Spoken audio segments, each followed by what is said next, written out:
Olá, mulheres. Boa tarde a você que está aqui em casa nos acompanhando em mais um podcast. De volta aí depois de uma pequena pausa, eu, doutora Terezinha Marques, juntinhas com vocês e hoje com convidadas especiais, duas mulheres brilhantes, competentes e que vão nos trazer muitos esclarecimentos sobre violência psicológica. E hoje nós vamos fazer um recorte especial sobre os aspectos de saúde mental e os aspectos jurídicos. Já deixa aí a sua dúvida, o que você quer saber, como é que acontece, quais são os sintomas, como a gente identifica em nós mesmas, em pessoas próximas. Você sabe como isso acontece? Venha e acompanhe conosco. E agora, TT, apresenta aí para o pessoal que está nos acompanhando as nossas convidadas. Boa tarde a todos, é muito bom a gente estar aqui de novo, né, Ivane, nesse bate-papo gostoso, com mulheres, cercadas de mulheres lindas, poderosas, empoderadas, e a gente vai fazer uma pequena apresentação dessas duas que têm um currículo enorme, mas eu vou procurar ser bem sintética mesmo. Bom, a doutora Joana Taide da Silva Cruz, ela é psicóloga pela UFMA, médica pela UFMA, psiquiatra pela SESMA, é o que, doutora mesmo? Secretaria de Saúde. Secretaria de Saúde. Do Nina Rodrigues. Ah, tá. E preceptora de residência em psiquiatria também do Nina Rodrigues. Nina Rodrigues. A doutora Maria Arlinda Reis, ela já está no Maranhão há 38 anos, ela é psicóloga e ela é psicóloga do Fórum, ela trabalha lá com aquelas questões envolvendo as famílias, né, juntas varas de família. Juntas varas de família. Ela também é especialista em gestão estratégica e qualidade, é palestrante, também tem especialista em gestão pública, também trabalha com psicopatologia, psicanálise, violência doméstica, abusos e maus tratos. Com certeza a gente vai ter um papo muito gostoso aqui com todos vocês. Vamos lá, doutora Ivane. Obrigada. E esse podcast, ele é uma parceria, né? Isso, uma iniciativa particular, um projeto nosso, meu e doutora Terezinha, eu quero chamar TT o tempo todo. Todo mundo me conhece como que é TT. como ela é conhecida, doutora TT. E também com o apoio da UAB, né, que estamos transmitindo aqui do Estúdio 7, que é nosso parceiro de sempre, uma qualidade assim inquestionável, um atendimento maravilhoso que nós indicamos também para quem quiser fazer o seu podcast. E boas-vindas, muito obrigada por terem aceitado o convite. E nós vamos iniciar, doutoras, com uma pergunta básica, né? O que é violência psicológica? Doutora Arlinda. Pois não. A violência psicológica é um tipo de violência, dentre tantas outras, né? Sim. E que geralmente ela perpassa todos os outros tipos de violência que nós já testemunhamos, né? Uhum. A violência psicológica ela afeta principalmente o emocional da vítima, né? O aspecto psicológico, emocional, a saúde mental, né? Ou a psique, né? Da pessoa que é a vítima. Então, quando ela não necessariamente ela recebe, por exemplo, uma violência física, né? Ela não necessariamente recebe mexem no seu patrimônio, mexem nas suas coisas. Não, ela recebe diretamente para ela uma violência que vem através, por exemplo, de manipulações, ameaças, ofensa à integridade, qualquer outra coisa que vá impor a ela ou colocar para ela que ela não merece, que ela não tem valor, né, vai invalidá-la. Uhum. Então, isso é violência psicológica. Doutora, pois não. Posso? Uhum. Então, qual seria então a diferença entre o abuso psicológico e a violência psicológica? Qual seria? Tem uma diferença? Na verdade, é bem sutil e, na maioria das vezes, elas são consideradas a mesma coisa, né? Mas, assim, eu diria, pelas minhas leituras, que o abuso ele é mais amplo e que, não é, doutora? E que a violência psicológica é um tipo de abuso psicológico, né? Sim. Então, doutora Joana, dessa distinção, gostaria de complementar? Porque realmente, assim, né, a gente, com o passar do tempo, cada vez mais que a gente estuda uma coisa, a gente vai tentando precisar os termos, né? Isso. Mas, de uma forma geral, pensando na população, não tem muita diferença entre violência e abuso. Mas a violência seria o ato em si, o abuso, toda a atmosfera, né? Todo aquele, assim, aquele sentimento, né? Aquele contexto maior de abuso que é representado por atos de violência psicológica, como, por exemplo, xingamentos, chantagens, manipulações seriam os atos, né? E o abuso é a própria atmosfera ali vivida. Não sei se você concorda. Eu até ouso dizer que o abusador, ele é por natureza um abusador, né? Então, a pessoa que convive com ele, independentemente do que ela faça, ele vai abusar. E não só a mulher dele, os filhos dele, os parentes, os vizinhos, quem quer que seja. Ele é uma pessoa violenta por natureza e pisa no calo dele para ver, né? Esse tipo assim. E claro que existem graus, né? O mais grave, o mais leve, mais sutil. Mas no caso específico da violência psicológica contra a mulher, muitas das vezes só a mulher é que sente. Sim. No âmbito doméstico. Porque ele é sutil. Porque ele é muito sutil, embora às vezes ele seja mais explícito, mas tem aqueles implícitos. Mas né? A gente sabe que a grande parte, né, de vítimas são as mulheres. Mas isso também acontece com o homem? O homem também é abusado? Sim. Eu conheço casos em que o homem foi o abusado. Até porque, como eu já estou em várias famílias já há mais de 15 anos, então são pessoas que estão lá em litígio por questões de divórcio, aí os divórcios são pelos mais diversos motivos, aí estão brigando pela guarda de filhos. Então eu já me deparei com casos de violência ou abuso, seja, na maioria das vezes, o homem é o perpetrador, mas também o contrário. Ele é a vítima, já aconteceu também.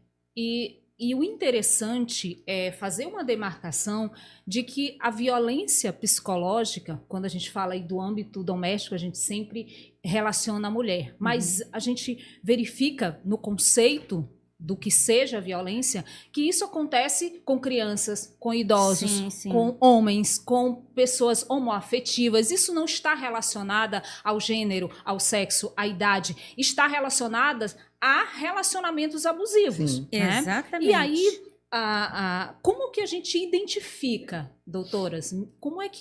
Quais são as características desses relacionamentos abusivos, dessas pessoas abusivas? Como é que a gente identifica uma pessoa que está sofrendo violência doméstica? Quais são as características, os sintomas que ela apresenta? Né? Porque uma coisa interessante de esclarecer para vocês aí que estão nos acompanhando, seja no YouTube ou pelo Instagram, um abraço para quem está nos acompanhando e um beijo bem caloroso de todas nós, é que a violência doméstica e a violência contra a mulher, no recorte aqui do nosso trabalho, ela tem vários ciclos, tem vários tipos de violência. A gente tem a violência física, moral, psicológica, sexual, patrimonial. E aqui nós estamos começando pela violência psicológica, que muitas das vezes é como começa, porque ninguém começa um relacionamento dando um tapa, né? Dando uma facada. Começa de uma forma sutil. E aí a mulher vai perdendo a sua autodeterminação, vai perdendo o seu amor próprio, vai perdendo características de autoestima, né, através daqueles abusos contínuos. Né? E é para identificar essa primeira fase, para que isso não evolua. É esse o nosso trabalho aqui hoje, para conversar com você e trazer esse alerta. Então, como é que a gente identifica, doutora Joana? Nos ajude. Olha, é muito difícil a gente dar uma fórmula pronta, né? Sim. A gente tem que pegar muito cada caso. Mas eu acho que alguns sinais chamam a atenção da gente, né? Então, assim, primeiro, como você se sente na presença daquela pessoa, né? Como você se sente em relação às suas coisas. Então, assim, a cada vez que eu tô no relacionamento, eu tô abrindo mão? Eu tô abrindo mão cada vez mais de quem eu sou, porque não é adequado? Esse sentimento de inadequação dentro de uma relação. Então, eu não sou adequada na maneira que eu falo, eu não sou adequada por onde eu vou, os meus amigos são péssimas influências, né? As roupas, né? As roupas, os meus gostos, o trabalho. E assim, a gente acaba focando um pouco mais na mulher, porque a gente sabe que é quem sofre mais violência e perpetrada pelo parceiro. Isso, né? Sim. Então, vamos dizer, mas vamos tentar pensar em qualquer outro tipo de relacionamento. Então, assim, esse sentimento de estar inadequada, esse sentimento de que o jeito que eu sou não é bom, né? O jeito que eu sou não é bem quisto, não é bem visto. Os meus amigos não são bons. Eu acho que Isso não é uma coisa de mulher casada, né? Isso não é coisa de mulher Isso casada. não é coisa de mulher casada. E por vezes ela se sente realmente culpada. Quando ela não percebe que está sendo vítima de abuso psicológico, ela pode se sentir culpada daquilo que o marido, ou a pessoa que está sendo abusador, ou violento, né, contra ela, do que ele fala com ela. Ela pensa que de fato é aquilo. Ela acredita que de fato ela precisa Há um mudar. pouco então de narcisismo, né? É o narcisismo da parte dele parte e dele. a autoestima dela minando cada vez Isso. mais, ela vai acreditando que realmente, até que chega um ponto que já não suporta mais, já não cai mais, já não encaixa. Não, mas eu tenho valor. Ela começa a reagir. Ela E começa quando a ela rever os começa a valores reagir dela e a vida. lutar pelo lugar dela, ela vai enfrentar uma outra, aliás, até mais forte abuso, violência da parte dele, né? Mas- Ele vai voltar com mais violência ainda, para impedir que ela conquiste aquilo que ela está querendo. Então, ela vai, aí sim, começa o adoecimento dela Sim. emocional. Mas na percepção de vocês que estão sempre lidando com pessoas que já chegam em vocês pedindo socorro, Uhum. vocês têm aquela percepção de que quando ela chega, ela já está muito doente e ela Sim. já tinha a percepção que estava sendo abusada? Sim. Ela já chega no limite? Porque às vezes, Sim. a gente, A maioria das vezes às vezes pergunta ela assim, sente. a gente se pergunta, mas puxa, isso não é de agora. Isso é do começo do relacionamento. Isso já tem anos. Sim. Mas a pessoa não consegue aceitar, ou já está com uma dependência emocional também, né? Eu acredito que também pode haver um pouco, não só de dependência econômica, mas também uma dependência emocional. Que faz com que ela freie um pouco uma atitude que ela tem que tomar, que ela retarde essa atitude. E quando ela já está num grau de adoecimento muito sério, é que ela procura, né, fazer alguma coisa em seu Embora benefício. isso seja variável de mulher para mulher. Sim. Porque tem umas que logo no começo da união, ela já percebe logo. Ixi, aqui não dá para mim e já pula fora, né? Sim. Como eu já recebi, por exemplo, casos de 2 anos de casamento, 3 anos, 4 anos, ela já desistiu porque viu que ali, né, é um violento psicológico, enfim. Mas tem outros que arrastam o casamento por décadas. Eu peguei um caso em que eram mais de 40 anos de casados, né? E, na verdade, quem promoveu o divórcio foram os filhos. Sim. Não foi nem ela, que ela já estava... Mas ela estava doente. Nunca há aquela que aceita, sabe? Aquela que se resigna. Hoje em dia é muito mais difícil achar esse tipo de mulher. Eu até acredito que no tempo da minha mãe, da minha avó, isso acontecia. Que as mulheres foram feitas para casar e para aguentar o casamento até o final. Isso. Né? Hoje em dia, embora ainda tenha quem pense assim, principalmente nas igrejas, né, que casamento é um só, vai para a vida toda, mas é mais difícil a mulher aceitar esse lugar de resignação. Então, ela sofre muito e aí ela tem que partir para tomar uma decisão, né? E aí, né, desculpa te Pois interromper, não. né? A gente também tem que ter muito cuidado para não deixar de respeitar o tempo dessa decisão. Isso. Né? Ela tem Porque que estar pronta para tomar uma decisão, né, doutora? Porque muitas vezes a pessoa funciona naquele lugar, assim, do ideal do casamento, né? Ela também tem coisas que ela preza ali, ela também tem uma construção de identidade dentro do relacionamento. Então, às vezes, chega a vizinha, chega a amiga, chega a prima e diz, por que você não se sai disso? Isso. Eu acho que uma parte do nosso trabalho é também acolher que, peraí, ela que tem que sair. Sim. E ela, assim, tudo na nossa vida a gente paga um preço. E ela que tem que decidir. E para ela tomar essa decisão, ela também precisa desse luto. Sim. Não é? Porque assim, alguém que está há 40 anos no relacionamento, por mais que tenha sido um relacionamento abusivo, tóxico, violento, ela está ali há 40 anos. Sim. Né? E então, é o lugar que ela se identifica. é o lugar ali, que ela se né? identifica. E muitas vezes, eu vejo muito isso no consultório, eu tenho muito o costume de, independente do que você vai fazer lá no consultório, eu pergunto, e a pequena TT? Né? Como é que foi a infância da pequena TT? Sim. Então, às vezes, você vê Tem tudo a ver, também né? que Infância, essa maneira como foi história criado. de violência tá lá na minha pré-história. Sim, Então, isso. assim, quando eu me dou conta, eu tô repetindo uma coisa que eu padrão. nem sei que eu tô repetindo. Sim. Então, assim, imagina a profundidade e a complexidade desse problema. Não é só eu chegar e dizer assim, denuncia, e ela tá num conflito. Sim. Então, eu acho que parte do nosso trabalho, né? Eu acho que isso é legal para quem está escutando, é dizer assim, olha, não é puxar um band-aid de uma hora para outra. Não, claro É você que ter não. um lugar de fala, um lugar de escuta, você tratar aquilo que você precisa tratar, para você poder tomar sua decisão do Sobretudo jeito se que você fortalecer, acha. né, doutora? Se Porque fortalecer. ela tem que se fortalecer e tem que ter certeza do passo que ela deve dar. E saber que Não toda... só por influência, não só porque fulano disse, Isso. né?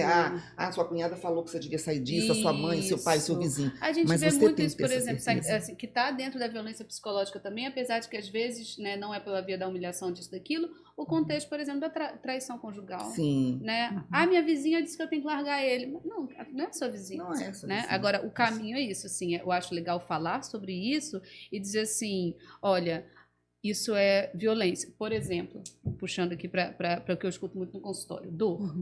Doutora, eu sinto muita dor. E eu já fui no médico da dor, eu tomo isso, eu tomo aquilo, eu tomo anti-inflamatório, eu tomo analgésico, eu tomo canabidiol, eu tomo isso. O que está doendo? Né? Outro dia eu escutei de uma paciente minha assim, doutora, me dói até o cabelo. Neurologicamente impossível doer o cabelo. Sim.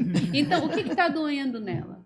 Sim, Não é sim, verdade? sim. Um quadro de depressão, uma história de violência, de vários, etc. Então, assim, a gente tem que, às vezes chega como uma queixa de dor, às vezes chega como uma queixa de insônia, às vezes chega como uma ansiedade, Perca como de uma peso, depressão, né? perda Doenças de peso, psicossomáticas, ou né, ganho doutora? de peso. de peso. Isso. Doenças psicossomáticas, né? Porque você vai somatizando. Porque ela você não tá foi para trabalhando terapia no para falar emocional. daquilo, né? Não foi para uma análise. Sim. Então ela não tem um lugar onde ela possa falar e trabalhar, elaborar tudo aquilo que ela está sentindo. Sim. Então vai somatizar. Vai somatizar. Mais cedo ou mais E, tarde. infelizmente, para a nossa população ter acesso a uma psicoterapia, uma análise, quem é que consegue ter acesso, né, na nossa população? Sim, Nós não temos sim. políticas públicas, na verdade, voltadas para Sim. isso. Infelizmente, não temos. Interessante desse momento de reflexão, de respeitar esse momento, é que cada um tem uma história, uma visão, né, um momento, né, e isso precisa ser respeitado, porque muitas das vezes essa dependência emocional ela está enraizada de uma forma que é muito difícil de se trabalhar. É muito difícil de se alcançar e de se conscientizar essas pessoas de que isso é uma violência. Porque às vezes aquele é o lugar dela, é a vida que ela conhece, é a realidade que ela conhece, e é muito difícil você bater na porta de uma mulher e dizer assim, ei, você precisa denunciar, separar do seu marido, porque você está sofrendo violência. Né? Então, esse processo, como a doutora Joana falou, não é tirar um band-aid, não é simplesmente fechar a porta e ir embora. É um processo mesmo que a gente precisa de autoconhecimento, precisa de cuidado e de uma escuta especializada, porque não é conversar com a amiga, não é conversar com a vizinha, com a irmã, é conversar com alguém que direcione as suas dores. Né? Para que você compreenda esse processo de cura. E que não se espelhe naquilo, né? Eu sempre digo assim, quando um amigo diz assim, se fosse eu, seria assim. Gente, isso Cada não pessoa é ajuda. uma pessoa, cada situação é uma situação. Agora, voltando para o âmbito familiar. Vocês acham que o fato de uma mulher sofrer um abuso, seja qualquer tipo de abuso, aqui me refiro, tem a ver com os filhos? A manutenção da família, a manutenção dos filhos, o pai provedor, vocês entendem que a mulher fica no relacionamento abusivo por conta dos filhos? Em alguns casos, sim. Em muitos casos, inclusive, né? Elas ficam por conta dos filhos, por conta da família, porque também é mais confortável manter do jeito que está do que mudar todo o esquema de vida dela. Sim. Principalmente quando é uma mulher que não tem emprego, não tem uma profissão, não tem para onde ir. Então, ela pensa que o sacrifício de mudar tudo isso pode ser maior, né? E ela passar dor, ou então colocar uma responsabilidade nos ombros dos próprios pais, né? De sustentá-la e sustentar seus filhos. Então, mas, doutora, não seria mais uma perspectiva mais uma perspectiva pessoal de dependência daquele relacionamento? Porque quando você diz assim, olha, uma mulher não fica num relacionamento por conta dos filhos, por conta da perspectiva que ela coloca naqueles filhos, naquele marido, dela ter renunciado uma profissão, renunciado um sonho pessoal, subjetivo, em prol de uma construção, de uma família.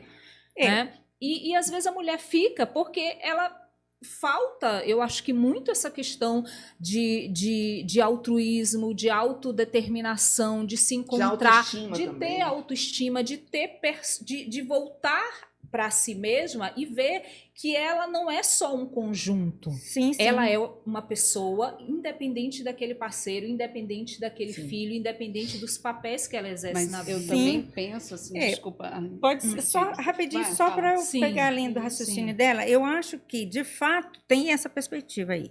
Porém, quando você vai fazer uma avaliação pessoa a pessoa, você pode ver que por trás desse argumento tem outras coisas, são coisas diferentes entre os diferentes indivíduos. Sim. Então, coloca, por exemplo, é meus filhos, é minha família.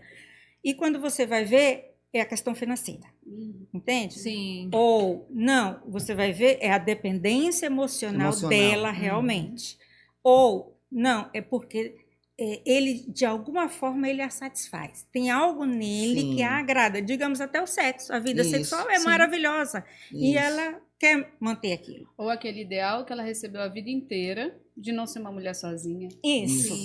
A gente acha que isso não existe, isso existe. E isso existe em todas as classes sociais, tá? Sim. Existe. Em todas as classes sociais. E olha, já recebi várias que me disseram o seguinte, que eu faço, infelizmente, eu faço divórcio, né? Eu não gosto, eu sempre procuro, né? Eu não me sinto bem fazendo divórcios, mas eu procuro conduzir da melhor forma possível para que eles continuem um núcleo familiar, porque a conjugalidade acaba, mas a parentalidade, né, persiste, principalmente quando você tem filhos.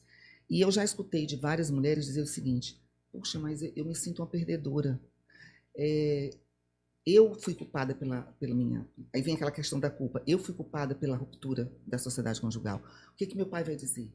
Aí tem aquela história da igreja. Mulher sábia edifica sua casa. Sim, eu não fui sábia. Eu não fui sábia. Eu não fui sábia. E agora, como é que eu vou ser taxada? Apesar de hoje, divórcio, separações ser já uma coisa comum, mas tem algumas mulheres que não se sentem bem com aquele título de mulher divorciada diante da sociedade. Sim. Principalmente quando elas foram criadas, aí vem aquela questão que você falou, da infância, como é que foi a criação daquela mulher? Aquela mulher foi criada por uma sociedade patriarcal, em que o pai impunha as regras para ela, e que ela achava também que ela, por receber as regras do pai, ela também teria que se submeter aos comandos do marido. Então tem uma série de coisas, se vocês forem parar para vocês, é um conjunto de fatos que vocês realmente têm que observar. Né? Então, quando eu vejo uma mulher falando isso para mim, eu digo, meu Deus do céu, como que ela está doente, né? Na verdade, ela está doente, ela está precisando de ajuda. Mas não podemos desconsiderar o contexto, exato. Que a sociedade pensa acerca disso. Isso. E o contexto, o que as pessoas pensam, como elas estão vendo, ele influencia a tal ponto de, por exemplo, a mulher procurar alguém para ela conversar, para, de fato, dizer do que ela sofre, de como ela está vivenciando. Sim. E muitas das vezes ela não ser ouvida, ela não achar quem entenda da mesma forma que ela. Quando é, por exemplo, o caso de violência psicológica implícita, onde ela só vive dentro de casa, na frente dos outros, é a vida de aparência. Está tudo bonito, o casal é maravilhoso, é perfeito. Isso. As redes sociais mostram uma realidade totalmente diferente. Fotos lindas da família junto e vão passear, vão viajar, enfim. Mas aí ela escuta dentro de casa, você está gorda, sua roupa não serve, você não sabe falar na frente das pessoas, você não estudou, você é isso, você é aquilo. Então, aí ela vai aguentando.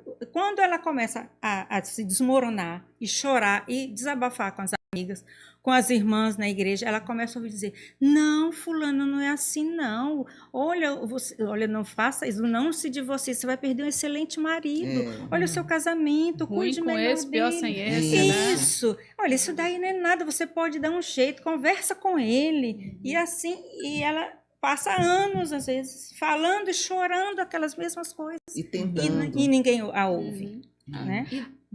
E doutoras, como é que a gente diferencia?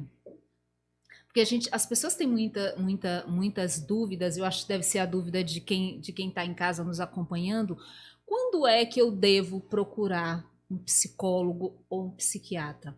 Quando é que eu tenho, de repente, estou sofrendo um abuso psicológico, mas em virtude de um temperamento, de um ajuste, de uma situação emocional, né, de um mau gerenciamento dessas emoções, e quando é que isso se torna uma doença? Né? Uhum. Quando é que eu posso identificar, bom, agora eu realmente não é só um conflito emocional, é uma doença. Como é que eu passo? Quando é que tem alguma coisa em que eu possa identificar isso? Olha, é muito interessante. Assim. Primeiro que eu penso, né, que diante de qualquer conflito, o psicólogo vai muito bem. Sim, né? Para todo mundo. Eu acho que a gente, Muito obrigada. eu acho que a gente precisa assim, pensar, né, que eu sempre penso na esfera da atenção pública, à saúde. Eu acho que se a gente tivesse mais psicólogos na atenção básica, Sim. podendo ouvir essas demandas, a gente diminuiria muito todo tipo de comorbidade e dor, e insônia, e depressão e medicalização, justamente. Então, assim, nós agimos no Brasil, só fazendo um recorte, né? A gente age no Brasil de forma errada. A gente quer resolver quando o negócio já pegou fogo. Isso, verdade. Né? Então, não assim, tem atitude preventiva. Eu não estou me sentindo bem, as coisas não estão legais, aquele cara que era meu namorado hoje não me escuta mais, eu me sinto só, né? A minha vida parece que não tem sentido, tá estranho. Já é o momento de procurar o psicólogo, né? E muitas vezes eu penso que é sempre bom começar pelo psicólogo. Porque o psicólogo vai conseguir fazer um pouco essa distinção, né? Ali onde ele pode escutar o conflito, onde ele pode dar um outro posicionamento para aquela pessoa. E aí, muitas vezes, o colega fala assim, olha, eu acho que você deveria procurar um psiquiatra também. Sim. E vice-versa, né? Porque geralmente o psiquiatra prescreve a medicação, mas olha, você também tem que fazer terapia. Então, o que hoje em dia muitas vezes acontece, que eu acho curioso? O inverso. Sim. Vai logo no psiquiatra, porque o médico resolve. Só procura quando já está quase morto. Ou assim, nem assim, eu quero um remédio para parar de chorar. Eu quero um remédio só para dormir, dormir, para minha depressão, para dormir, para me animar. E muitas vezes já chega tomando uma medicação. Sim. Que foi prescrita de forma inadequada. Sim. Né? Então, assim, pelos colegas que querem ajudar, né? Os colegas de outras especialidades médicas, mas que acabam passando um remédio para dormir que não vai resolver. Né? E aí, quando chega, a gente, assim, né? Pelo menos né? Quem trabalha assim, pode escutar um pouco o paciente. Então, assim, via de regra, precisa de psicoterapia combinada. Mas aí, respondendo a tua pergunta de forma um pouco mais objetiva, né? Quando é que eu vejo que eu estou diante de uma depressão? Quando é que eu vejo que eu estou diante já de um transtorno de ansiedade generalizado, né? Então, assim, tristeza e ansiedade todo mundo tem. Às vezes o paciente está se tratando, ele fala assim, doutora, eu ainda tive uma ansiedade semana passada. Como é que foi? Eu demorei para dormir porque eu tinha um voo para pegar. Eu falei, normal. Isso aí a gente não medica, isso chama vida. Né? Exato. Mas, assim, quando é que eu acho que aquilo está patológico? Então, assim, quando a tristeza, e não só a tristeza, existe um pontinho ali na depressão que ninguém presta atenção, que é a falta de prazer nas coisas. Sim. Então, aquilo que antes me dava prazer, eu adorava mexer no meu jardim, não vai mais. Não vou mais tomar café com as minhas amigas, eu prefiro ficar na minha. Eu tô até com preguiça de falar de como eu me sinto. Sim. Isso é falta de prazer e interesse nas coisas. Isso é um traço de depressão. Esse quadro já dura um mês, né? Já dura mais de 2 semanas, pelo menos. Eu tenho um choro fácil que eu não sei de onde vem, um aperto no peito. Uma angústia, né? Uma angústia. Tá difícil de dormir. Né? Então, assim, a gente sabe que quadros de depressão e ansiedade leves a moderados podem ser tratados sem medicação. Sim. Então, podem ser tratados com psicoterapia e atividade física regular. Sim. Mas, às vezes, o acesso ao médico é mais fácil do que o acesso à terapia e à atividade física regular. Então, a gente pode... Eu sempre digo para o paciente, né? Eu brinco às vezes assim, olha, se você entrar numa sala, ela está toda inundada, eu preciso fazer 2 coisas. Passar o pano e descobrir onde está o vazamento. Sim. Eu vou passar o pano. O psicólogo vai descobrir onde está o vazamento. Isso. Eu brinco assim. Por quê? Porque, principalmente nesses casos, né? Existem alguns transtornos que a gente consegue encaminhar ali com medicação, existe. Mas, assim, nesses casos, principalmente, se ela não tiver um acompanhamento ou minimamente uma rede de apoio qualificada, não adianta, o remédio não vai resolver. É como se o psiquiatra tratasse apenas do sintoma e o psicólogo da causa, é isso? Mais ou menos, mas assim, como eu trabalho, né, um pouquinho além disso, né? Eu sempre falo para os residentes assim, a gente não medicaliza cada sintoma um remédio. Não, a Sim. gente tem que entender o que a gente está diante. Então, assim, eu não durmo, mas você não dorme porque você está deprimido. Então, eu preciso Isso. tratar a tua depressão e não te dar um remédio para dormir, Perfeito. né? Então, assim, a gente trata, a gente medicaliza o quadro todo. Mas, quando tem um contexto de violência, de mal-estar, disso, daquilo, eu preciso de um lugar de fala. Sim. Uhum. Porque eu, como sujeito, preciso entender qual é a minha posição naquilo tudo. E quais são as minhas alternativas, porque nem todo mundo tem todas as alternativas. Nem todo mundo pode contratar um advogado e se divorciar e receber tranquilo uma pensão e não sofrer uma ameaça de violência, né? Então, dentro da minha posição, dentro da minha vida, dentro dos meus ideais também, né? Porque se eu sou uma pessoa de uma igreja, assim, assado, para mim talvez seja muito violento se separar. Isso. Então, eu preciso entender o que eu posso fazer ali dentro. Então, eu acho que esse trabalho a psicoterapia faz. Sim. Sim. E ele é fundamental. Sim. E tem um grupo, né, de profissionais, psicoterapeutas e psicanalistas que fazem clínica social, com preço simbólico para aqueles que não podem pagar. Algo assim, em torno de R$ 30 a sessão, é possível Aonde, encontrar. amiga? Geralmente, hoje em dia eu sei de um grupo que trabalha online, Sim. terapias online nesse valor. Mas pode ser que você encontre presencialmente alguém que faça 30, Nas 60, clínicas, faculdades, nas clínicas as escolas faculdades, de clínicas, psicologia. escolas, Então, a exatamente. gente até Então, faz questão que possível, depois sim. passe para a gente, para que a gente coloque para as pessoas que estão nos assistindo, né, essa Ai. facilidade também, essa possibilidade deles terem acesso a esse tipo de tratamento por preço, né, simbólico, Eu por um atualmente preço atendo acessível. uma paciente com um preço bem acessível e ela é justamente por coincidência vítima de violência psicológica. Depois de 15 anos de casado, separou e vem chorar para mim essas dores. Eu podia fazer um parênteses Claro. também, né? A gente que trabalha com saúde mental, né, Uhum. com psiquiatria, a gente sempre também tenta ao máximo entender um contexto. E aí eu queria só fazer um adendo que assim, ó, muitas vezes esses perpetradores de violência, eles também precisam de ajuda. Sim. Uhum. Existem Bem colocado. existem muitos homens com transtorno bipolar não diagnosticado, que têm um humor absolutamente irritável e explosivo, e que podem também melhorar com tratamento. Normalmente Sim. é uma família que tem história do diagnóstico, é uma família que tem história de alcoolismo, Sim. às vezes a pessoa também tem história de abuso de substância. E eu digo isso também porque eu também tenho no consultório homens que dizem assim, olha, eu não quero perder a minha família. E eu sei que eu não estou bem. São exceções? Ainda são. Sim. Né? Mas assim, a gente, você falou assim, de quem é o abusador, O né? abusador clássico. O abusador vamos dizer assim. clássico, né? É um homem que acha que é esse mesmo lugar da mulher. Isso é uma questão de Isso. educação e de cultura. E muitas das vezes tem transtorno narcisista, Sim. né? Ou transtorno Borderline também, né? de borderline. São transtornos de personalidade, personalidade né? social. Mas assim, existe um abuso psicológico que passa batido no homem, passa batido. Muitas vezes ele não se dá conta de que ele está fazendo ela se sentir culpada em relação à vida dela, em relação à vida pregressa com outros namorados, que é uma Sim. coisa que às vezes é trazida na mesa, né? Como, né? Então tem o cara que não se dá conta disso, né? E tem o cara que precisa se tratar. Sim. Né? E tem o cara que precisa se tratar. E às vezes aquele que não se dá conta disso vem de um lar que valoriza exatamente aquele tipo de comportamento. Onde o pai é daquele jeito e a mãe acha bonito. Né? Eu já vi casos assim, em que não, esse é o lugar do homem. Homem não pisa na cozinha, Isso. né? Homem tem que sair, eu não vou usar aquela palavra que é do comum, sair Sim. com todas as mulheres, né? Sim. A E a mulher tem que aceitar. mulher tem que aceitar tudo, tem que ser a boa mulher, tem que ser aquela boa mãe, aquela que ama esse Fazer de marido conta que não vê. E muitas vezes e esse você homem sabe a também edificação do sofre. seu lar, né?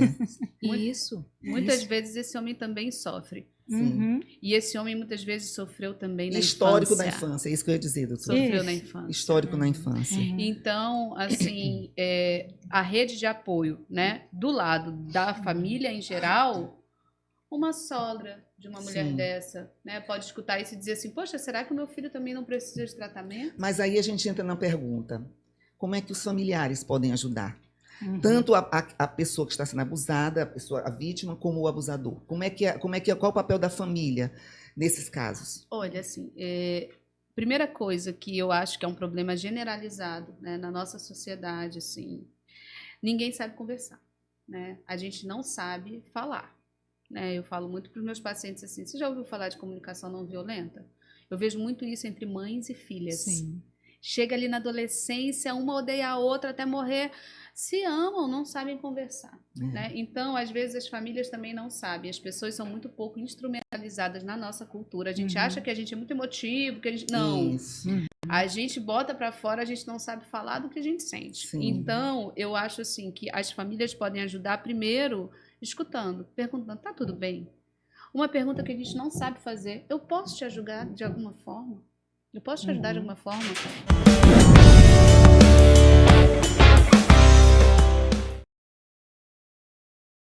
É isso. Dizer que ela não está só. Isso. Sim. Dizer que ela tem um apoio financeiro. Né? Então, pai e mamãe, por mais que estejam ali apertados, olha, minha filha, se você precisar sair de casa, Venha vem pra para cá. cá. Então, assim, Você vai ser acolhida. tem esse lado do acolhimento, Sim. né? E do lado do abusador, né? A família do abusador, os amigos do abusador, dizer assim, cara, Precisa olha de só, ajuda. Você precisa de você ajuda. também pode precisar de ajuda, né? Vocês acham que não, mas ainda existe muita psicofobia. Sim. Muitas pessoas acham que se elas tomam um remédio é porque elas são Tem doidas. isso. Se elas vão Demais, para psicóloga, tudo demais. elas são doidas. As pessoas, às vezes, têm receio de dizer que estão se tratando com psiquiatra, Isso. porque não, ele está com algum problema, deve ser alguma loucura, né? As É. pessoas devem Isso, ter ainda esse tabu. isso é muito interessante nós conscientizarmos as pessoas, de termos essa consciência, despertarmos essa consciência nas pessoas de que a mente é um órgão, e eu digo isso em todas as minhas aulas, a mente é um órgão como qualquer outro. E você adoece do braço, do fígado, do estômago, do pé, você adoece da mente também. E o psicólogo, o psiquiatra, o médico, são profissionais que tratam dessas doenças, desse órgão, para que ele seja saudável. E, para além disso, a mente comanda Tudo mais. os nossos outros membros, nossos outros órgãos. Então, quando a gente parte dessa premissa, isso fica muito mais leve, né? De enfrentar isso. Né? Eu acho Muitos que problemas de saúde no nosso corpo poderiam ser evitados se nós tivéssemos uma mente saudável. Isso. Né? sim. Por isso que é importante para você que está nos ouvindo, que busque ajuda. Não deixe para buscar quando já tiver um estágio muito grave. Isso. Você já está com os sintomas, como as doutoras estão falando aqui, procure um médico especialista. É bom a gente se aconselhar com um vizinho, desabafar? Mas ele não tem expertise para te ajudar no momento que você está precisando. Né? Sim. Ele pode te aconselhar como um amigo, mas às vezes o aconselhamento não é aquele aconselhamento que você deve receber. Então, fique atento para os seus sintomas, não só os seus, mas dos seus parentes, dos seus colegas, porque eu acho que também é uma forma de ajudar. Se você está vendo que sua amiga está com problema, chegue junto e diga, olha, não está na hora de você procurar um psicólogo, fazer uma terapia, passar isso adiante, repartir esse problema com alguém. Então, fique esperto com isso. Olha, não. Obrigada. Então, eu acho que é interessante também para o nosso público ficar ciente de como que pode reconhecer uma mulher, por exemplo, quando está no namoro, né? O que eu diria para ela ficar atenta para tentar reconhecer se o seu namorado é ou não é um possível abusador, né? Uma pessoa que vai praticar a violência psicológica. Tem geralmente um comportamento clássico neles. Inclusive foi estudado por uma psicóloga mais ou menos na década de 1930, porque nós já estamos em outro século, né? Enfim, onde ela chegou à conclusão de que há um ciclo na violência. Sim. Violência de um modo geral, e que inclui a violência doméstica e a violência psicológica, né? Há um ciclo. Geralmente, os homens ou as pessoas que praticam violência, elas são muito, elas têm um sentimento assim de rejeição, de baixa autoestima bem acentuado. Ela não se sente tão amada, então ela tem medo de rejeição. Quando a pessoa amada, por exemplo, a rejeita, ele fica em frangalhos, certo? Desestrutura completamente. Porém, até chegar nisso, e justamente um namorado que quer conquistar a sua amada, ele é o melhor namorado que você pode imaginar. Ele adivinha os pensamentos dela, leva flores para ela, ele agracia ela com vários presentes, dinheiro não falta, está precisando do quê? Liga manhã, tarde, noite, está sempre disponível e não tem defeito aquela mulher para ele. Aí ele enche ela de elogios, você é uma mulher linda, inteligente, do jeito que eu sonhei, né? Porém, depois que casa, às vezes, imediatamente após casar, ou devagarzinho, ao longo do tempo, muda completamente. Aí, aquela mulher que era inteligente passa a incomodá-lo porque ela ofusca ele. E ele quer ser aquele que brilha mais do que ela. Então, ele pode começar a sentir inveja. E também ele pode ser uma pessoa ciumenta, simplesmente porque ela é bonita e ela não pode sair na rua né, nem vestida daquele jeito, nem de forma alguma. Começa a controlá-la. E às vezes esse controle já está no namoro também, porque quando eu falo assim, não quer dizer que é exatamente assim, né? Tem suas variantes. Tem namorado muito controlador e abusivo que a pessoa percebe logo, mas tem outros que são mais sutis e são mais românticos. E depois do casamento, ou depois que a união está cristalizada, sacramentada, é que vai demonstrar isso. Então, ele começa a controlá-la, né? Vigiar, aí telefona, manda mensagem, quer saber onde está, quer saber se está no trabalho realmente, vigiar o celular dela, enfim. Então, agora, depois, aí começa, ele fica tenso às vezes, e às vezes não é nada disso, às vezes a esposa, como um caso que eu soube recentemente, a esposa, ela faz bonitinho tudo mais, papel dela, de esposa, de mãe, né? Porém, ela tem uma dificuldade com dinheiro, ela gasta muito, ela não tem muito controle disso, ela gosta de andar bem vestida, né? Tá sempre aí, quer fazer seus procedimentos, ela gasta mais dinheiro do que ele gostaria. Sim. E aí ele começa a ficar tenso por causa disso. Fica tenso, ele na hora de pagar o cartão de crédito, ele vira uma fera. Uma fera. E às vezes a agride. E ela não consegue controlar. Esse é um caso específico mesmo, uma pessoa que eu conheci. Ela não consegue controlar o seu impulso para comprar. Ela sabe que vai apanhar toda vez que ela for apresentar a fatura do cartão. Ela corre o risco. Ela corre esse risco. Ela prefere correr esse risco. Mas aí, então, ele vem com uma atenção. Primeiro passo, né, para chegar nessa violência, seja ela física, psicológica, porque pode ser que ele não bata nela, mas pode ser que ela escute poucas e boas, né? Então, ele fica tenso, ele fica amuado, ele fica pelos cantos e ele começa a soltar impropérios e aí ele passa um tempão nisso. E começa a minar os planos dela, de sair, de fazer outras coisas. E depois disso, quando ela está cansada, que ela diz, não aguento mais, eu vou me embora. Ou então ela manda ele embora, aí ele desmorona. Não, pelo amor de Deus, não faça isso. Não, mas não foi isso que eu quis dizer. Não, eu te amo, fica, não me deixe. Ele começa a ficar, pode ser que ele entre em depressão, e se ela concretizar de fato a saída, a separação, e pode ser que ele ameace de se matar. Né? Ou então de matá-la, né? Não é incomum. Não, de jeito nenhum. E aí, quando ela diz, tá bom, ela fica com pena, vai lá e acolhe, me perdoa, mas eu vou mudar, eu prometo que eu vou mudar. Aí eles ficam às boas e ele volta, por um curto período de tempo, ele volta a ser aquele amante de antigamente. E depois retorna porque na tentativa de reconquistar esse amor e essa confiança dessa mulher. Então, essa coisa de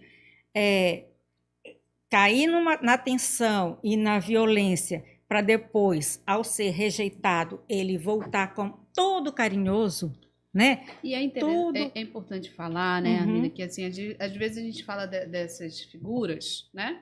Então, a mulher que é vítima de violência, o cara que é abusador, como se tivesse todo mundo em plena consciência do que está fazendo. Né? Não está. Então, assim, que ciclo é esse? Qual é o lugar desse cara? Né? O que para ele é amor? Sim. O que foi que ele aprendeu que é amor? Sim. O que foi que ele aprendeu que é lugar do homem? Será que ele também não pode mostrar a fragilidade dele e dizer assim, cara, eu não tenho dinheiro. Isso. Não tenho dinheiro. Mas não, ele não consegue dizer isso. Ele não consegue dizer assim, olha, não tenho, eu não sou tudo isso. Que ideia de potência que ele tem? Então, você vê que são questões muito sutis e que, de novo eu volto, nós não temos comunicação dos relacionamentos. E uma coisa que eu acho que é legal para falar para as mulheres, né? Que é assim, quem você vai casar? Você vai casar com o namorado que te dá o presente, que é fortão, que isso, que aquilo, ou você vai casar com um parceiro? Isso. Você conversa com esse cara, vocês têm coisas em comum, vocês se conhecem. Sim, verdade. E isso é para para assim, os mais diversos tipos de mulheres. Sim, Né? verdade. O que você está procurando num relacionamento? E por isso a gente vê muitos casamentos acontecendo de forma muito rápida e muitas dissoluções de muito rápido também. E aí eu volto a uma coisa que a minha avó dizia muito. Ela dizia assim, quando eu quis me casei muito nova, a minha avó chegou para mim e disse assim, Tetê, eu acho que você já pode casar sim, apesar de ser nova, né? Porque o meu pai foi reclamar para ela, né? Ah, é muito nova e tal, mas eu acho que você já pode casar. Porque você cumpriu aquele ritual, você namorou bastante, você noivou, se em 4 anos você não conheceu, não vai conhecer mais. Né? E aí, é claro que há exceções de pessoas que se conhecem, se apaixonam e vivem uma vida inteira, mas quanto mais as pessoas se apressam para fazer as coisas sem conhecer, porque quando você se apresenta para o seu namorado, você não mostra seus defeitos, você mostra uma pele perfeita, você mostra um corpo maravilhoso, você mostra, sabe, uma compreensão, da mesma forma o homem. Com o passar do tempo, é que você passa a conhecer, né? Você passa a ver como que ele se comporta em várias situações. Aí sim, você tem condições de bom, é essa pessoa que eu quero me casar? É essa pessoa que eu quero como meu companheiro? Isso vale para o homem também, Pois né? é, para o homem e para a mulher. Os homens também se perguntam muito pouco o que eles querem no relacionamento. Isso. Né? E a gente fala de relacionamento porque a gente sabe que quem mais faz abuso psicológico é o parceiro. Isso. Sim. Mas, né? embora tenha mulheres também. Embora tenha mulheres e casais homoafetivos que passam por isso. E eu acho que também tem uma coisa que é um entrelaço, não sei se na tua prática tu vês isso, com a violência patrimonial. Sim. Então, muitas pessoas que ficam em relacionamentos, independente de serem homens ou mulheres, relações hetero ou homoafetivas, porque se puseram ali de uma forma que não tem como se manter fora, não, né? Sim, e a violência psicológica, ela perpassa todos os outros tipos de violência. Né? A violência patrimonial pode ser a preponderante, pode ser aquela que leve a pessoa a denunciar. Né? Mas no bojo daquilo está a violência psicológica, da mesma forma a violência física. Sim. Né? E o interessante também dessa discussão é que tratar sobre violência psicológica é muito interessante trazer isso para o contexto jurídico, é muito interessante porque a violência psicológica se tornou um crime. Né? Passou a ser reconhecida pelos nossos legisladores, pelo Poder Judiciário e passou a ser penalizada. Né?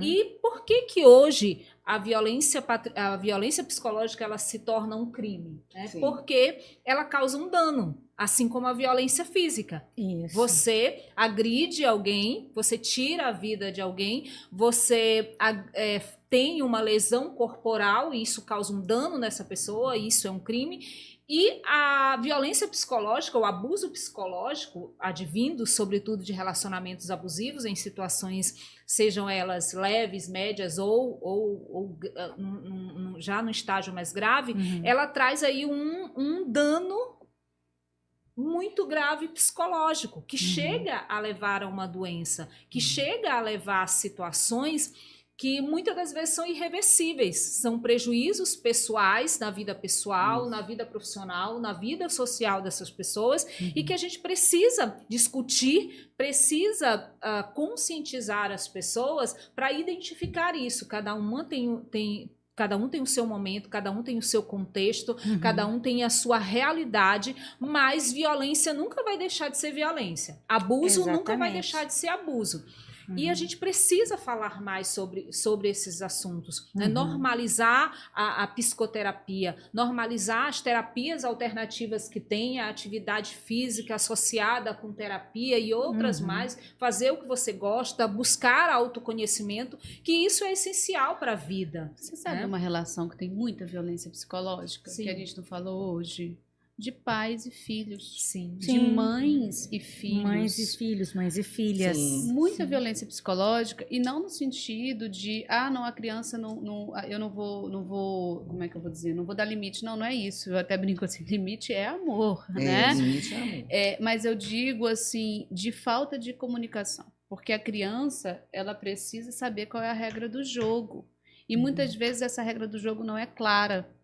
Né? Então, eu volto para a questão da comunicação, porque essas crianças que recebem, ameaças, Isso, chantagens, ameaças. xingamentos, Sim. falas de menos-valia. Dali onde haveria de ser o porto seguro delas, essas crianças, quando se tornarem adultos, Vai refletir no futuro. não Uhum. sabem o que é ter outro lugar diante daquele que ama, Uhum. né? Então isso tudo está muito trincado Sim. e a gente lá no Nina a gente recebe adolescentes, né? Sim. Porque assim é o único lugar que ainda tem algum tipo de internação para adolescentes.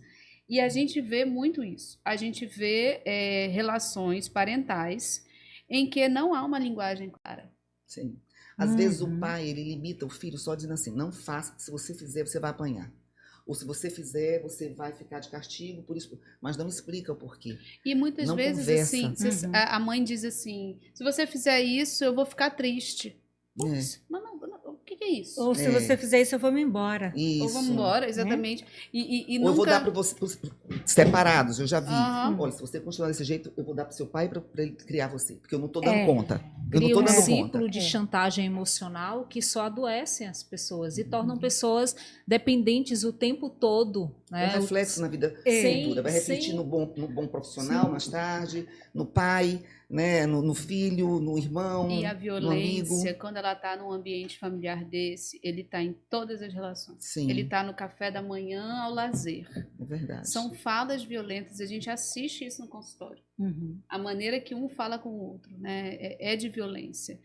E é de pouca nomeação do que você sente, né? Sim. E eu não estou dizendo que a criança tem que fazer o que ela quiser, claro que não. Tem que ter Mas limite. assim, ela tem que entender a regra do jogo.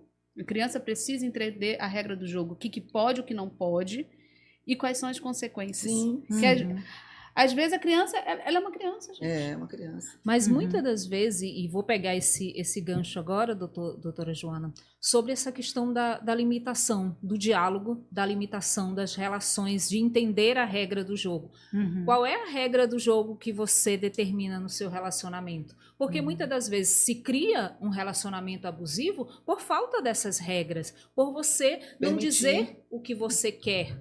Né? Por você não ter uma linguagem clara, não determinar ali o que se tem a oferecer e quais são as expectativas que você tem para aquele relacionamento, para aquela Muitas pessoas construção. não sabem o que querem. Pois é, Sim. ela não aprendeu a reconhecer a si mesma em seus valores, em seus desejos, né? E dar limite ao outro. Muitas das vezes é uma vítima de abuso ou de violência, ela é uma pessoa que cresceu sendo vítima, né? Ou pelo pai ou pela mãe, ou de ambos. Mães narcisistas, pais narcisistas, geralmente têm o filho preferido e aquele que é o enjeitado, que não vale nada, sabe? Que não vale nada mesmo, é assim que eles falam. Não vai dar em nada. Esse filho Você não vai dar em nada. sempre me deu trabalho. É engraçado. Você devia ser como fulano. E esse fulano se espelha nos pais, se identificam com eles e muitas das vezes vai ser um abusador também. Sim, né? com certeza. Mas a vítima de mães e pais narcisistas vai ser sempre vítima, inclusive, do seu marido, né? Ou da sua companheira, porque pode ser um homem, como a gente já bem falou aqui, e não consegue sair desse ciclo E Linda, tão facilmente, precisa realmente de ajuda. E Linda, há um tempo atrás eu atendi um psicólogo, foi Uhum. meu cliente, fiz o divórcio dele, e ele estava me dizendo que há alguns anos ele tinha uma incidência de pacientes, adolescentes e crianças, muito pequeno. Era só a partir dos 20 anos, 30 anos, né? E agora o consultório dele está lotado de crianças e adolescentes. Muito mais do que pessoas mais maduras. E isso tudo a gente pode considerar como um reflexo da criação, como um reflexo dessa falta de impor limites, dessa falta de entendimento, de Um conversa. reflexo de novos tempos, novos onde a tempos gente também. tem sido invadido por tantas informações nesse Isso. mundo tecnológico, né? São tantas também. influências. Eu digo assim, Que é muita complicado. informação Sim. e pouco simbólico. Isso. Eu falo E muito pouco isso simbólico. para os residentes quando a gente está diante de um adolescente, assim. Muita informação, muita imagem e pouco simbólico. Sim. Então é nisso que, assim, ele nem sabe o que ele quer. Porque Porque não existe conversa, não existe, assim, quais são os nossos valores, né? Independente de quais sejam, de qual seja a religião, de qual seja a cultura, você não tem, assim, como é que eu vou dizer, esse norte. Os adolescentes estão muito sem norte. E aí você vê a expressão de uma angústia, que antigamente poderia ser elaborada, né, numa brincadeira, na arte, num sonho, num desejo, numa ideia de profissão. Hoje essa angústia não vai para lugar nenhum. Sabe para onde ela vai? Para o corpo. Isso. Ela vai para a automutilação, para a depressão, para o vômito, para o suicídio. E o número tem crescido E assustadoramente. os pais, quando eles chegam, eles dizem assim, doutora, eu não sei o que está acontecendo. E eles não estão falando mentira, não. Eles não sabem o que está acontecendo. Porque eu trabalho pra caramba, porque eu passo não sei quantas horas, porque eu faço tudo. E aí existe uma outra questão, né? Assim, esse assunto também é infinito. Mas as mulheres foram para o mercado de trabalho, que bom, nós estamos no mercado de trabalho, adoro a minha profissão, sou muito feliz por essa luta, mas nós não estamos mais tão em casa. Sim, verdade. Então, muitas vezes, a gente também não vê o que está acontecendo, a gente não tem E pode ser que não tenhamos um tempo de qualidade quando estamos em casa. Para os nossos Principalmente filhos, porque estamos no mesmos. celular. Eu quero até ilustrar com um exemplo. Eu acho que foi no mês de fevereiro esse ano, eu fui assistir um seminário de psicanálise Imperatriz. E na manhã do mesmo dia, que era um sábado, eu tinha chegado lá na sexta-noite, aí sábado pela manhã eu fui procurar um salão de beleza, né? Sabe como é, né? Fui me produzir. Dar um retoque no visu. Aí eu estou lá, sentada aguardando minha vez, e tinha uma jovem senhora sentada, sendo atendida para arrumar os cabelos. Do meu lado, uma senhora idosa que me parecia um pouco demenciada, ela não mantinha contato com ninguém, mas ela estava responsável por olhar a filha daquela senhora que estava sendo atendida. A menina tinha 3 anos de idade, mais ou menos. Então ela estava lá, mas ela não conseguia segurar a garota. E a garota irrequieta o mais que você imagina. Então, ela ficava mexendo em tudo. Tinha as manicures aqui, eu aqui, e ela mexia nos esmaltes, mexia em tudo, e as moças, não pode mexer aí, não. E elas ficavam meio cheias de dedos, né, sem saber como falar, porque a mãe estava ali. A mãe, no celular sentada no celular ficou. É isso mesmo. Não olhou um minuto para essa criança. E a menina aprontando, foi preciso a cabeleireira tomar a iniciativa e ir lá. Eu acho que porque eu sou psicóloga, eu fiquei só observando. Louca de vontade, mas vamos observando. Rapidinho, eu vou fechar. Sim. Daí a mãe ficou lá e quando a cabeleireira interviu, isso já tinha demorado um tempinho. Ela disse, não, você não pode mexer aí, senta aqui, fica quietinha. Né? E assim, ela falou com uma voz um pouco grossa, forte, séria, e a menina ficou. Mas a mãe, em nenhum momento, tomou iniciativa nem de dizer assim, para, menina.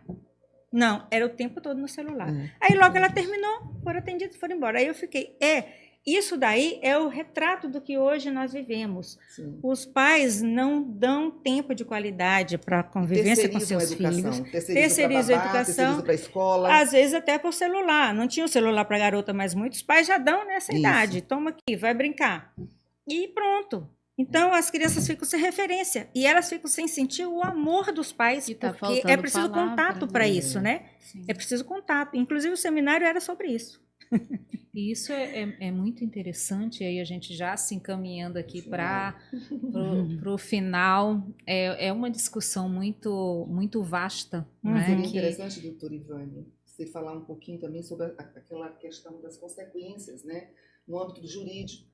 Sim. Da violência, falta a gente falar isso aí também, né? E aí o que eu acho também interessante é a gente fechar também esse momento, antes de passar para esse momento jurídico, o que fazer diante de todo esse caos, né? Diante de toda essa problemática, que não está só no relacionamento, ela vem de muitas raízes, de muita do âmbito familiar, das relações ambientais também, de relações de trabalho, de relações dos outros grupos sociais. Qual a orientação que vocês deixam desse caos mesmo que se vive. Porque quando eu penso em relacionamento abusivo, e a gente coloca muito que, porque é culpa do agressor, ele é narcisista, ele tem um problema de personalidade, ele tem um transtorno, ele tem... Mas muitas das vezes também a mulher precisa olhar para si. Né? Quando ela se coloca, e aí não de forma consciente, mas a mulher nesse lugar de vítima, ela também tem uma história. Esse homem também tem uma história. Sim. Essas relações, elas têm uma história. Sim, sim. E aqui serve para homens e mulheres essas reflexões. As consequências jurídicas de viver um relacionamento abusivo, as consequências criminais, as consequências familiares, sejam elas jurídicas, sociais ou relacionais mesmo, para os filhos, para as famílias que estão envolvidas, são vastas. Então a gente precisa refletir nisso, como eu estou como pessoa, né? E aí eu pergunto para vocês, o que se faz? Qual é a alternativa que a gente tem hoje para viver relacionamentos saudáveis, né? Teria algo, o que vocês deixam como dica, como alerta para essas pessoas de uma forma geral dentro desses relacionamentos? Olha, essa pergunta é muito difícil. Né? A gente, assim, toda vez que a gente tenta dar uma solução para uma coisa tão complexa, né? É difícil. Mas, assim, tem algumas coisas que eu acho que a gente falou aqui que são importantes. Então, primeiro, um relacionamento é uma dança a dois. Né? Eu tenho que entender também para onde essa dança está indo, da onde ela veio, para onde ela está indo. Né? Qual é o meu lugar nisso? O que me faz bem e o que me faz mal? E ali que me faz mal, eu consigo falar sobre isso? Será que eu consigo... Primeiro, tentar falar sobre isso, né? Falar sobre isso com a pessoa, falar sobre isso com a minha rede de apoio, por palavras. Segundo, buscar atenção em saúde. Agora, quem tem acesso à atenção de saúde particular tem isso mais fácil. Quem tem acesso à atenção de saúde pública enfrenta uma dificuldade um pouco maior. Porém, nós temos as clínicas e escolas de todas as faculdades que têm curso de psicologia. Isso. A UFMA, o Pitágoras, o Uninassal, o NDB, Selma, para lembrar aqui algumas. Sim. O Instituto Farina também tem uma atenção. O Instituto... É muito importante vocês darem essas dicas, porque eu acho que grande parte eu pelo menos não sabia. O Instituto Farina, ele não é porta aberta, né? Assim, as nossas vias de porta aberta, por exemplo, para a psiquiatria hoje, são a urgência do Nina Rodrigues. Então, em um momento de crise, de ansiedade, qualquer coisa, tem psiquiatra 24 horas no Nina Rodrigues, e a partir de lá tem uma equipe que tem psicólogo, tem assistente social, que consegue fazer primeiro acolhimento e encaminhamento para a rede de saúde mental.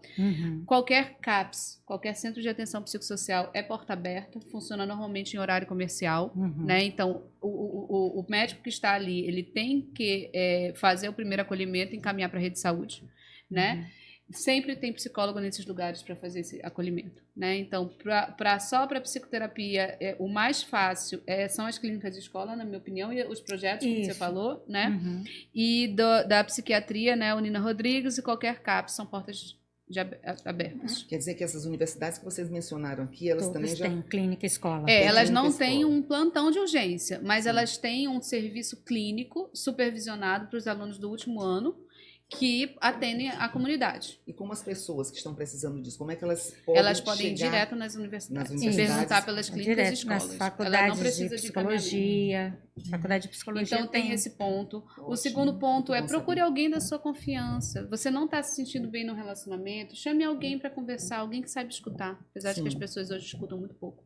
Né? Então eu acho que isso é uma coisa. Eu não estou me sentindo bem. Será que eu escutei alguma coisa sobre violência psicológica? Será que é isso? Chame alguém para... Não tenha medo de ir no psiquiatra. Às vezes fala assim, doutora, mas eu não quero tomar remédio. Quem disse que vai no psiquiatra vai tomar remédio? Às vezes precisa ajuda, não tenha medo de remédio. Doutora, remédio vicia? É uma pergunta que eu escuto muito. Verdade, remédio doutora, psiquiátrico bem prescrito pelo médico não vicia. Com acompanhamento. Sabe qual é o remédio que vicia? É o remédio que você pede para o vizinho arranjar uma receita, que você fica renovando, que nunca viu o médico, e cada vez você quer uma dose mais alta, por isso que eles são tarja preta. Mas quando o psiquiatra passa o tarja preta, ele sabe o que ele está fazendo. Tem começo, meio e fim. O vizinho não sabe. O vizinho não sabe. E outro remédio da sua vizinha não serve para você. Então, eu acho que isso é uma questão importante. Isso. E para quem tem plano de saúde, também tem atendimento psicológico nos planos, né? Pode fazer terapia. Doutora Arlinda, e a família?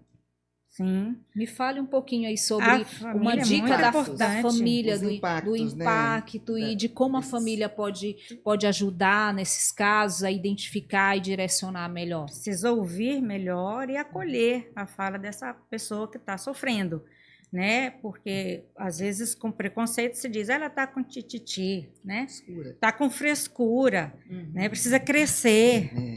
Mas enfim, é preciso pegar leve com isso aí. E ouvir, de fato, a pessoa na sua queixa, né? E assim, o que você quer? Como é que eu posso te ajudar? O que está acontecendo? Isso é uma pergunta muito boa para você fazer para um vizinho. Assim, não acho que você tem solução para a vida da sua vizinha. Se você tem um amigo, um vizinho, que você acha que sofre um relacionamento abusivo, não chegue xingando, não chegue falando que o cara é isso, que o cara é aquilo. Não, pergunta o que é. Porque, olha, todo mundo tem problema. Todo mundo tem problema, algum tipo de problema nos seus relacionamentos, né? Então, se você quer ajudar alguém, pergunta, tá tudo bem, eu posso te ajudar com alguma coisa? Tô achando que você tá um pouco mais assim. Olha, você pode falar para mim, né? E como é que isso chega a um processo judicial, né? É interessante isso, TT, porque como nós havíamos falado no início, o objetivo de trazer essa discussão é, primeiramente, conscientizar, né, alertar as pessoas para essa problemática que tem sido tão comum em todas as famílias e em todos os membros dessas relações familiares, e também alertar para as consequências jurídicas, né? Porque isso se reflete, esse tipo de violência se reflete no âmbito familiar e no âmbito criminal. Doutora TT, como é que isso chega? Como é que uma violência psicológica chega nos processos familiares? Como é que você recebe? Como as pessoas chegam dentro desses relacionamentos abusivos e isso vai para um processo judicial? Geralmente isso culmina com uma separação. Né? Quando a pessoa, a mulher, o homem chega até nós, já tem um problema já instaurado e não é há pouco tempo. Já vem de várias tentativas no sentido de resolver e não tivemos sucesso. Então nos procuram porque agora mesmo eu recebi um senhor que está casado há 17 anos e ele falou, já tentei de tudo, não dá mais. E principalmente porque está causando impacto nos filhos. Foram chamados já na escola, as crianças estão com um comportamento agressivo, porque reflete, é tudo um ambiente que as crianças estão vivendo e elas sentem animosidade, né?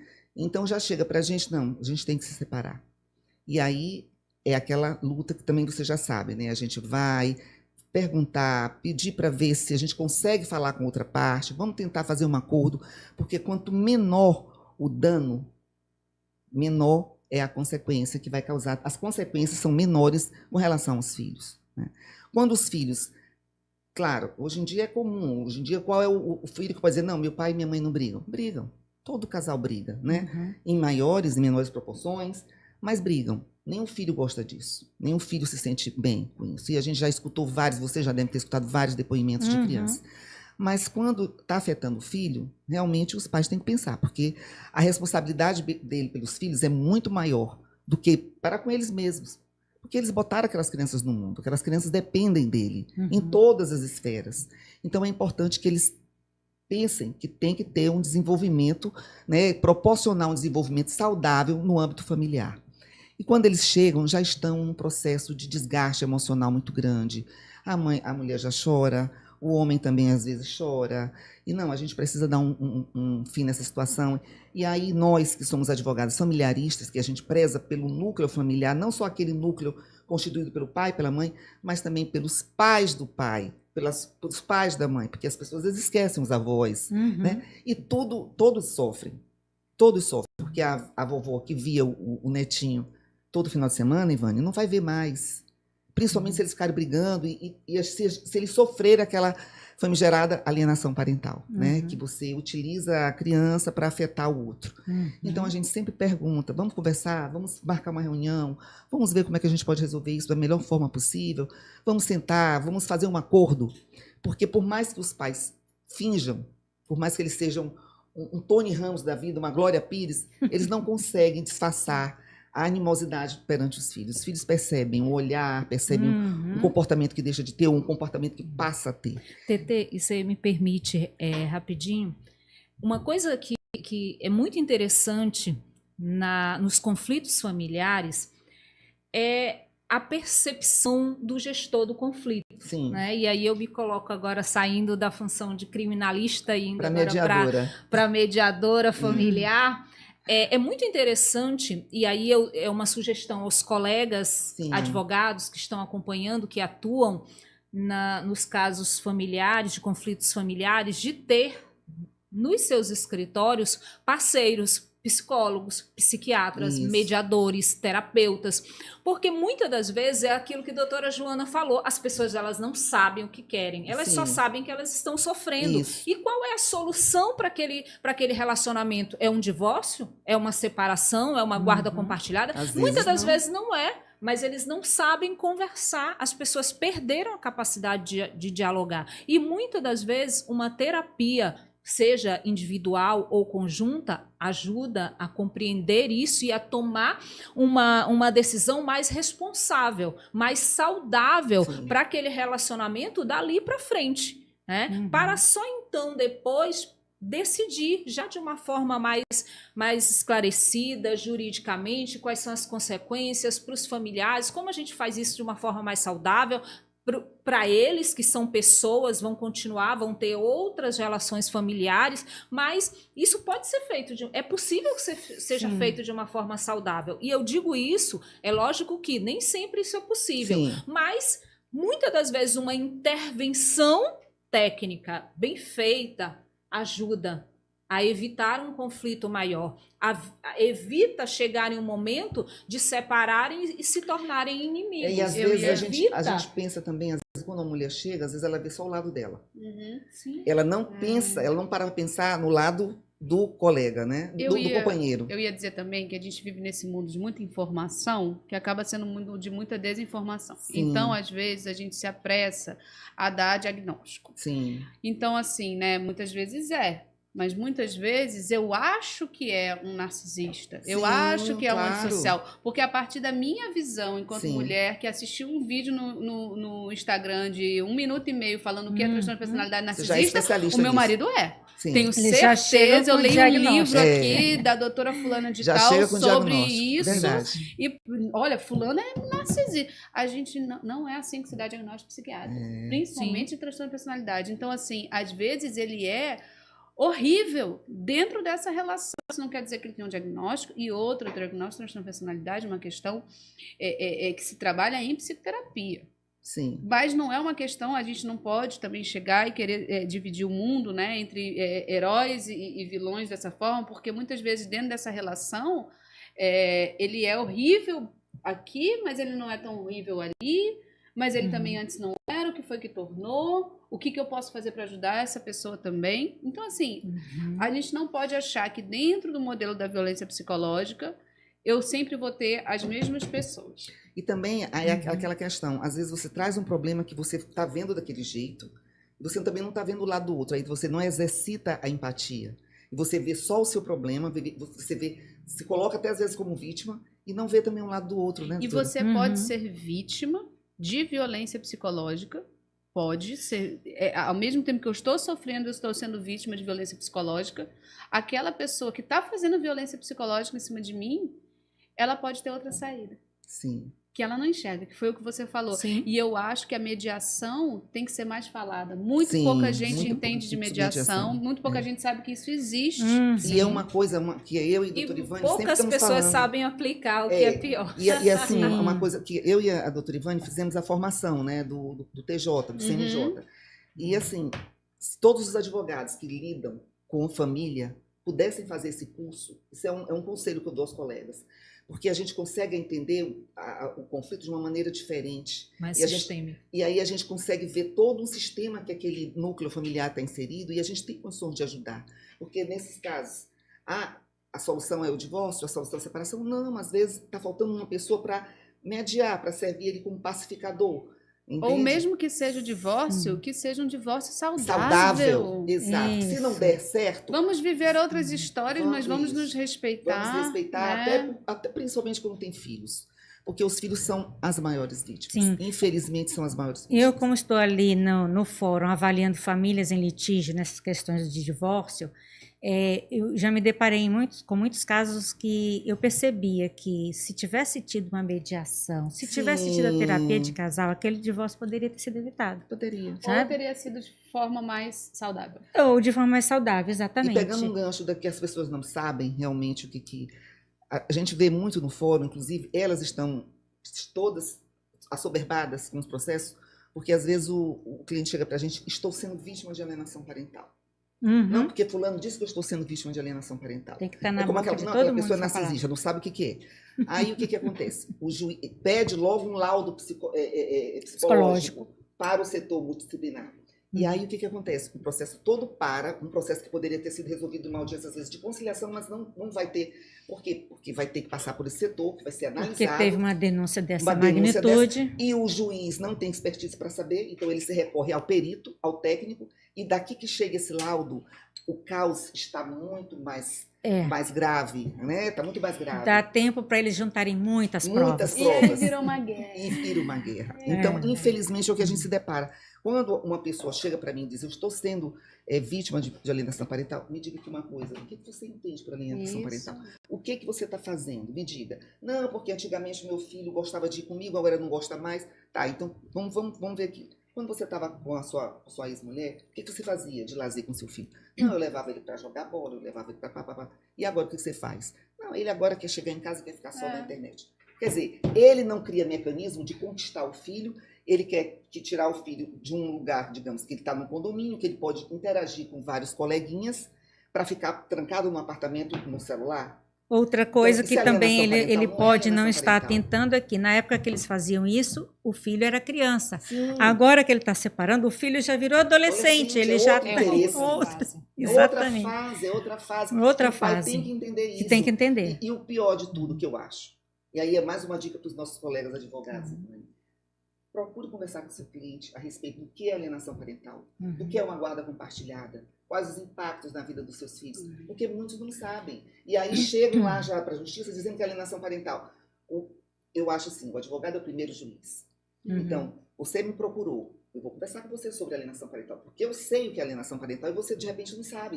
Então, eu vou te explicar para ver se realmente cabe um pedido, né, do judiciário nesse sentido. Pois pronto, Tetê, as pessoas acham hoje que elas leem o título e elas Isso. sabem o que é. Então isso é muito sério na nossa área, É né? verdade. Assim, hoje, claro que é muito bom que as pessoas estejam na internet falando de Claro. saúde mental, mas a gente tem que entender que se diagnóstico se desse em 1 minuto de vídeo de Instagram, eu não precisava ter estudado, Sim. sei lá, 15, eu não sei nem quanto tempo eu estou É estudando como o negócio. Dr. Google, né? Dr. Google, você vê um diagnóstico no Ou exame, então eu sou muito ruim. Não, e você vai no Dr. Google para ver o diagnóstico que passou no exame, você fica: meu Deus do céu, eu tô com essa doença grave, na hora não é. É tipo isso, todo mundo tem TDAH porque ninguém lê Pois mais é. nada, porque tá no Instagram, então Tudo é TDAH é a mesma agora, tudo coisa. É, Então, E todo- a gente, nós mesmos trabalhamos com hipóteses, né? Nós trabalhamos Nossos com o diagnósticos são diagnóstico, hipóteses o diagnósticas. psiquiátrico, o psicológico, Então, e não ele tem é como a gente- longitudinal. é Eu não vou chegar no longitudinal. psiquiatra hoje e amanhã ele vai me dizer que eu tenho a mesma coisa. Isso Sim. não é porque a pessoa é muito ruim pra mim naquela relação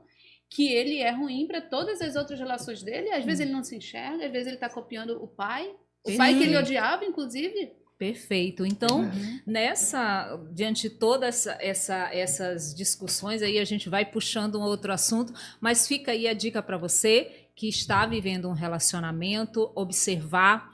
Você que está em um processo de indecisão, de relacionamento, você que advoga na área familiar, de observar que as pessoas, que eu sempre digo que do outro lado tem o lado do outro, né? E isso é muito profundo, porque vou deixar uma reflexão aqui. Por que você vai ser inimigo?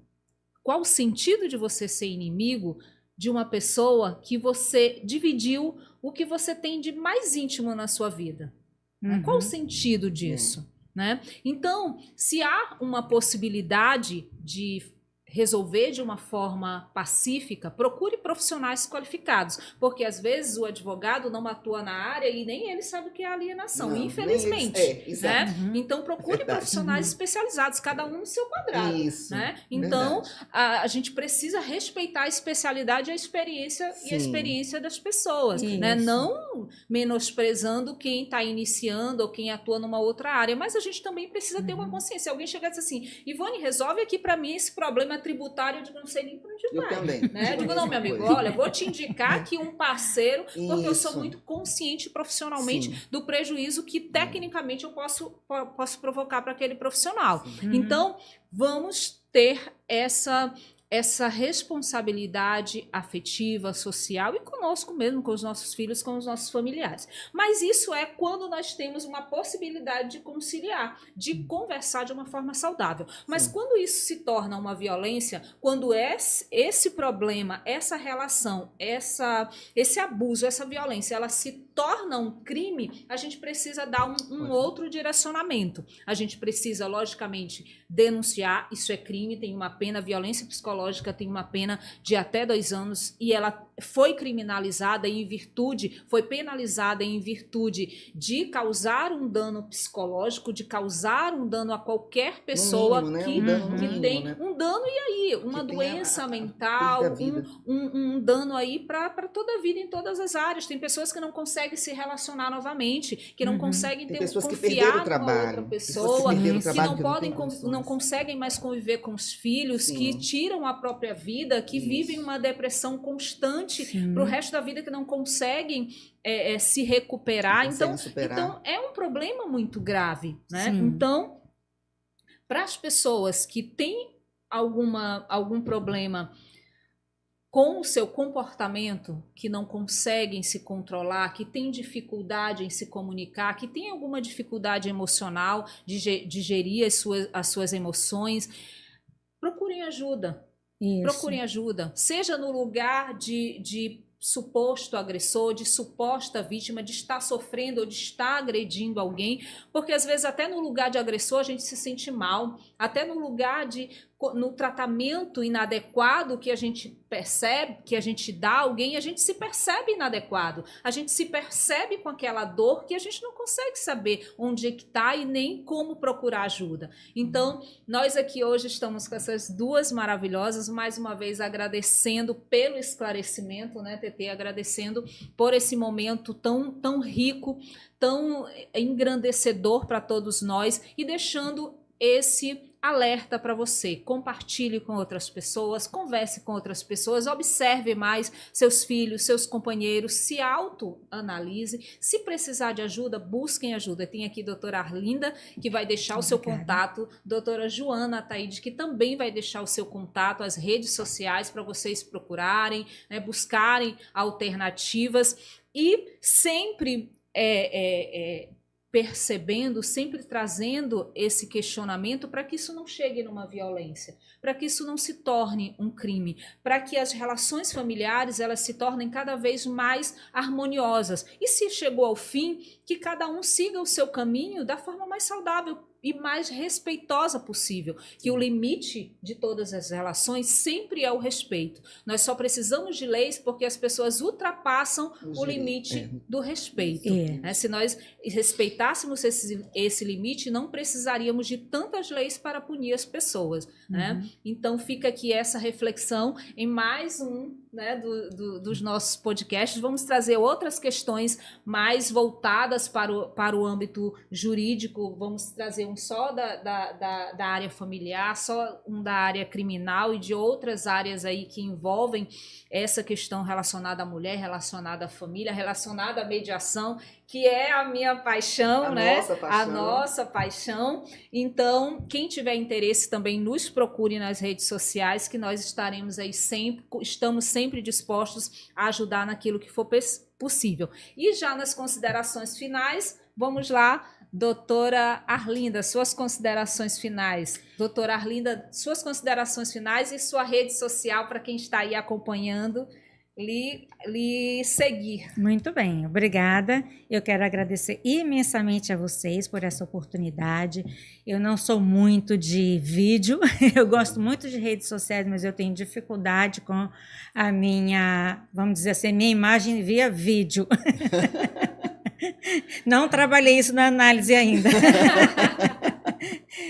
Porém, eu acho importante, sabe, assim, você se permitir ser desafiada, né, de vez em quando, e isso para mim foi um desafio e eu gostei sim da experiência e espero realmente ter servido para informar e para, de alguma forma, né, lançar lá uma vontade, assim, de sair desse lugar, né, que alguém tenha se incomodado a tal ponto de dizer assim, a partir de hoje eu vou sair desse lugar, eu vou procurar fulano ou doutora Arlinda ou doutora Joana, eu vou procurar as advogadas, mas eu não vou mais ficar nesse. Que bom. Porque realmente a nossa vida é preciosa demais, nós não podemos ficar realmente sofrendo, vivenciando isso, nossas dores passivamente, chorando dia e noite, né? Sem qualidade de vida, ninguém merece. E olha, a vida é curta, né?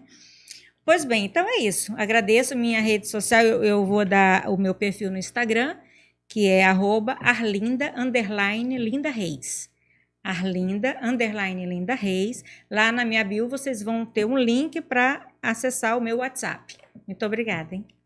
Obrigada, nós que Doutora agradecemos. Joana. Então, obrigada pelo convite, né? Não as conhecia, nenhuma de vocês, foi um grande prazer. É uma mensagem final, é assim, né? É justamente um pouco o que a Arlinda falou. A gente paga um preço por tudo na vida, né? A gente paga um preço para estar num lugar e a gente paga um preço para mudar, né? E às vezes você ter o auxílio adequado, a rede de apoio, o advogado, né, o psicoterapeuta, etc., te ajuda um pouco a fazer esse balanço, né? Fazer esse balanço, pensar para onde eu posso ir. Eu acho que o assunto da violência é muito complexo, gostei muito da conversa, acho que a gente não ficou num lado só, né? Claro.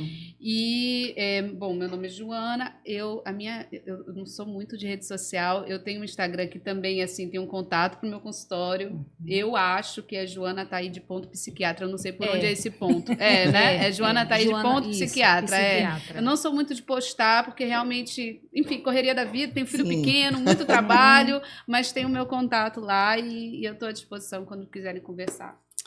Então, a gente agradece muito a presença de vocês. Que bom que a gente conseguiu chegar a esse momento, né? E eu gostei também, porque a Arlinda já é nossa parceira, doutora Joana, mas agora você vai passar a ser também. Esse assunto que a gente tratou é um assunto muito amplo, que se a gente fosse parar para conversar, a gente ia passar no mínimo 3, 4 horas aqui conversando a respeito. Verdade. Mas todos nós temos os nossos compromissos e pode ficar para uma outra oportunidade a continuação desse papo. E o recado que eu deixo é exatamente o que vocês já estão dizendo, só ratificando, que é importante, sim, que você que está sofrendo algum tipo de violência, que você busque ajuda profissional, que você converse com quem você quiser conversar, mas busque realmente o profissional que pode lhe ajudar. E aos nossos colegas advogados, que entendam um pouquinho melhor sobre mediação, conciliação, técnicas de mediação e de conciliação, para poder ajudar, para poder acolher esses clientes que chegam até vocês, porque vocês são os primeiros juízes da causa. Então, se vocês puderem conduzir essa situação delicada com mais amor, né, se dispondo a ajudar realmente e não a instigar uma briga. Só pegando aqui o teu gancho para eu não esquecer, falando em mediação, nós teremos um curso de mediação lá pela Comissão de Mediação da OAB agora no mês de setembro. Um beijo aí para a Comissão de Mediação. E aí, né, um curso que nós estamos coordenando, eu serei uma das instrutoras, eu e vários colegas que são instrutores do CNJ estarão lá. Quem quiser, procure a Escola de Magistratura, procure a OAB, procure a comissão, que nós estaremos de portas abertas para propagar esse conhecimento. Pois façam, colegas, façam, porque é muito importante. Vocês só têm a ganhar fazendo um curso de mediação. Ou seja, vocês vão diminuir um pouco o caráter litigioso e vão procurar fazer o melhor pelo cliente de vocês. Vocês vão ajudar uma família como um todo, e não apenas o cliente de vocês. Muito obrigada a todos que estão nos assistindo. Obrigada. Você quer encerrar? E eu, como sou inimiga do fim, né? Quase 2 horas. Isso que eu falei para você encerrar. Nós vamos aqui fazer um combinado, né? Na próxima quinta nós vamos fazer a parte 2, porque essa questão ela é tão rica que não deu para a gente dividir o tempo nas questões psicológicas e jurídicas. Então, vamos ficar com essa parte 1, com a participação da doutora Arlinda Reis, da doutora Joana Taide. Na próxima quinta, a gente vem aqui conversar sobre os aspectos familiares e jurídicos. Já fica combinado aí com você que está nos acompanhando nesse mesmo horário, nesse mesmo local. Juntos estaremos juntinhos de novo. E eu só tenho a agradecer a você que nos acompanhou todo esse tempo.